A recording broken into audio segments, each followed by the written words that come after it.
தற்போது கிடைத்திருக்கக்கூடிய அண்மை செய்தி. கேரள வயநாடு பகுதியில் பெண்ணை கொன்ற புலி சடலமாக மீட்கப்பட்டுள்ளது.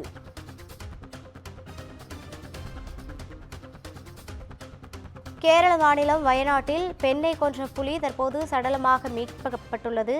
புலியை வேட்டையாட கோரியும் உரிய நிவாரணம் கோரியும் பொதுமக்கள் போராட்டத்தில் ஈடுபட்டு வந்தனர். இது குறித்தான கூடுதல் விவரங்களை வழங்குவதற்காக நமது செய்தியாளர் ஹேமலதா இணைப்பில் இருக்கிறார். வணக்கம் ஹேமலதா, கூடுதல் விவரங்கள்.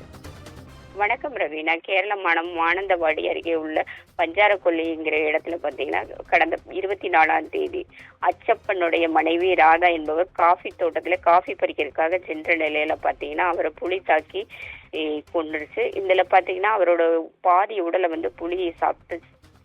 இந்நிலையில பார்த்தீங்கன்னா அப்பகுதி மக்கள் போராட்டம் நடத்தினர். புலியை சுட்டு கொள்ளணும், அதே மாதிரி உயிரிழந்த பெண்ணுக்கு நிவாரணம் வழங்கணும்னு சொல்லி.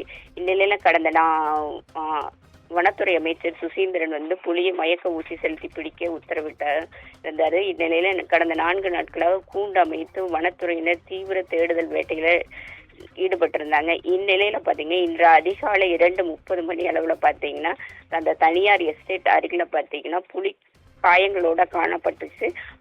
அதை வலை வீசி பிடிக்க முயன்ற போது அங்கிருந்து தப்பி சென்ற புலி அருகில் உள்ள ஒரு குப்பை கிடங்குல பாத்தீங்கன்னா இறந்த நிலையில தற்பொழுது புலி மீட்கப்பட்டுள்ளது. இந்த புலி பாத்தீங்கன்னா மற்றொரு புலியோட ஏற்பட்ட காயத்தினால இந்த புலி இறந்திருக்கலாம் அப்படின்னு சொல்லி வனத்துறை தெரிவிக்கின்றன. தற்பொழுது புலியை பேஸ் கேம்புக்கு எடுத்துக்கொண்டு செல்லப்பட்டு தற்பொழுது பிரேத பரிசோதனைக்கு இது பண்ணிட்டு இருக்காங்க.